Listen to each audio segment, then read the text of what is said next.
Merci. Merci beaucoup pour votre accueil.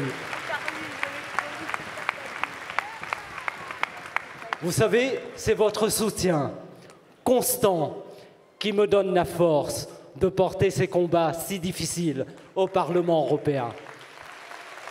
Et je suis convaincu que votre soutien n'ira que grandissant avec le commando qui va me rejoindre après le 26 mai pour ensemble continuer à batailler au Parlement européen.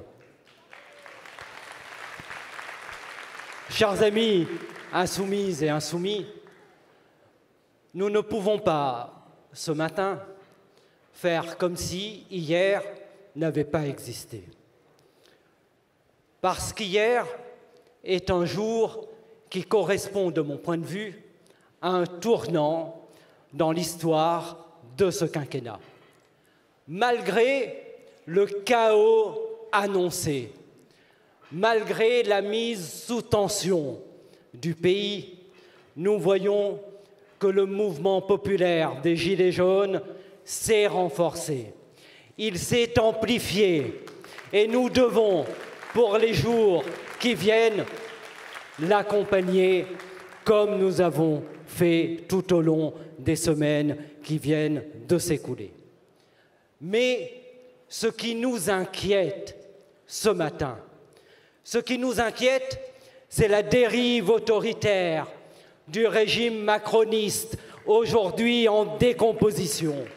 Ce qui nous inquiète, c'est la répression, souvent disproportionnée, la criminalisation de l'action politique, la criminalisation des mouvements écologiques. Et j'ai une pensée aujourd'hui pour Florent Campin, pour tous nos amis de la Terre qui a subi hier une garde à vue indigne. Cette France-là, cette France sous Macron, ce n'est pas la France qu'on aime. Et ce mouvement des Gilets jaunes nous rappelle, s'il le faut, combien ce temps que nous vivons est un temps éminemment politique. Et combien la campagne des européennes qui s'annonce est une campagne qui nous oblige, nous, candidats, à nous hisser à la hauteur de ce moment.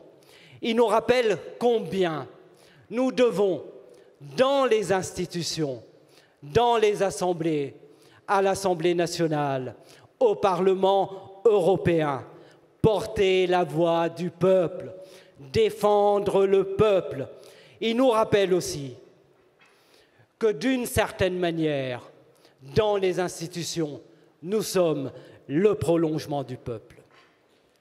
Et dans cette action, je dois dire que les intérêts du peuple se confondent avec ce qui, de mon point de vue, est la mère des batailles. Ils se confondent avec la protection de la planète et avec la prise en compte de l'écologie. Oui, l'intérêt général se confond avec la survie de la planète, avec la survie de notre espèce, avec la prise en compte de toutes les autres espèces vivantes. Parce que nous vivons un moment qui est inédit, un moment qui est tragique dans l'histoire de l'humanité. Nous sommes à ce moment de la 6e vague d'extinction des espèces. Nous sommes à ce moment où la survie même de l'espèce humaine est mise en cause. Nous sommes à ce moment où le réchauffement climatique est en cours. Et nous sommes à ce moment où les flottes industrielles financées par l'argent des contribuables européens ont fait de nos océans des cimetières marins. Nous sommes à ce moment où, si nous continuons avec la prédation incitée par la Commission européenne, il n'y aura plus un seul poisson, ni crustacé, ni coquillage connu disponible pour la pêche commerciale avant 2050. Et c'est pourquoi ce combat pour nos océans, pour l'écologie et pour nous le combat majeur, le combat essentiel. Et c'est aussi pourquoi j'ai mené la bataille, il faut bien le dire, un peu seul contre tous, mais avec vous tous. J'ai mené la bataille pour l'interdiction de la pêche électrique. Et nous avons obtenu une victoire historique au Parlement européen. Eh bien, pour vous expliquer l'Europe, il n'est pas besoin de grandes théories. Autant prendre des exemples pratiques. Et l'exemple de la pêche électrique vous permet de comprendre à quel point cette Europe a un problème avec la démocratie et un problème avec les peuples. Un problème avec la démocratie et avec le peuple, puisqu'elle cherche aujourd'hui à affronter le vote populaire que nous avons obtenu au Parlement européen et par des coups tordus qui se préparent dans des chambres secrètes à remettre en cause aujourd'hui ce vote. Eh bien, je vous le dis, la bataille ne fait que commencer. Nous la continuerons jusqu'au vote du 26 mai et la question de la pêche électrique sera au cœur de la bataille pour les européennes. La question de l'écologie sera au cœur de la bataille des européennes. Et vous pouvez prendre tous les dossiers, eh bien cette question de l'écologie, toujours elle finit par transcender. Prenez les accords de libre-échange, ces accords qui organisent le grand déménagement du monde, ces accords qui, comme le JEFTA, est un accord climaticide, cet accord qui, comme le JEFTA, malgré le moratoire international concernant l'interdiction de la pêche à la baleine, le JEFTA, cet accord commercial avec le Japon, dans le dos des États, va être mis au vote en Europe. Eh bien, nous avons lancé l'alerte et avec mon collègue Emmanuel Morel, nous avons commencé la bataille contre cet accord. Et nous mènerons la bataille dans la future législature au Parlement européen contre tant d'autres accords qui non pas protègent les peuples comme ils disent, mais au contraire qui fragilisent partout en Europe la production et l'emploi. Le Mercosur, par exemple, qui est un accord dévastateur pour les éleveurs français. Et bien sûr, tous ces accords, nous prenons, nous, l'engagement que nous les refuserons.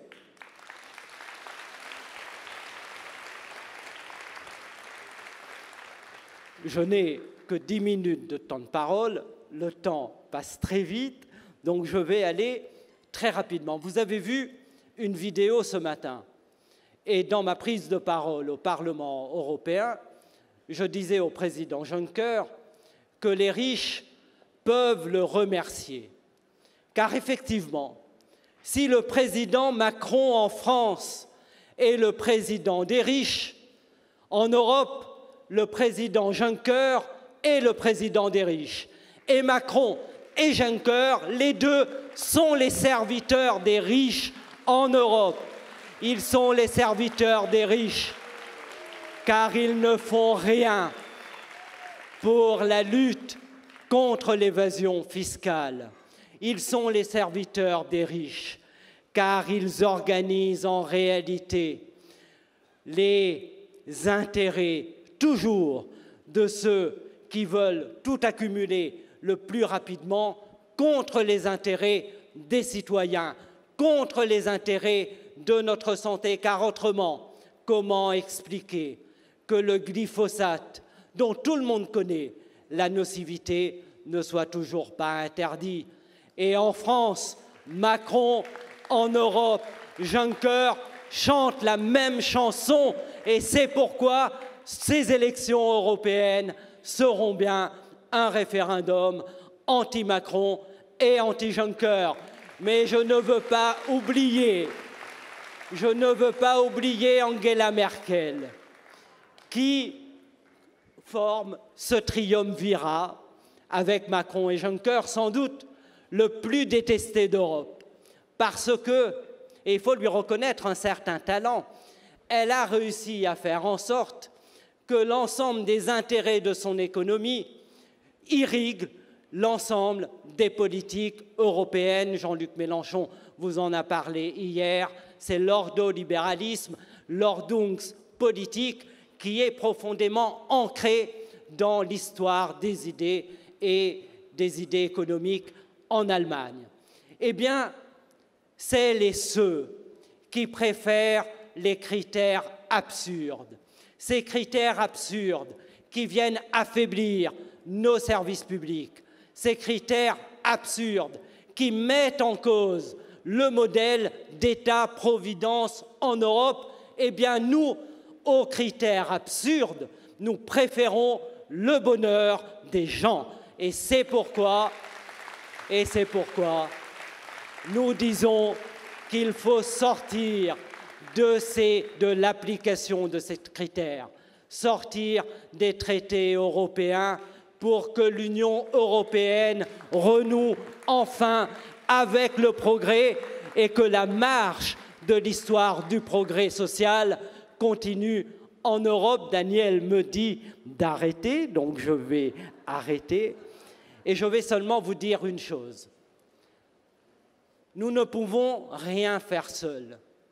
Et c'est pourquoi, en Europe, nous travaillons avec des partenaires européens. Vous savez, les politiques européennes s'abattent avec la même violence pour les peuples, qu'ils soient au nord, au sud, à l'est, à l'ouest. Alors, dans ce mouvement européen que nous avons fondé, maintenant le peuple, nous avançons et je dis, demain, après le 26 mai, maintenant le peuple en Europe, l'Europe insoumise avec nous.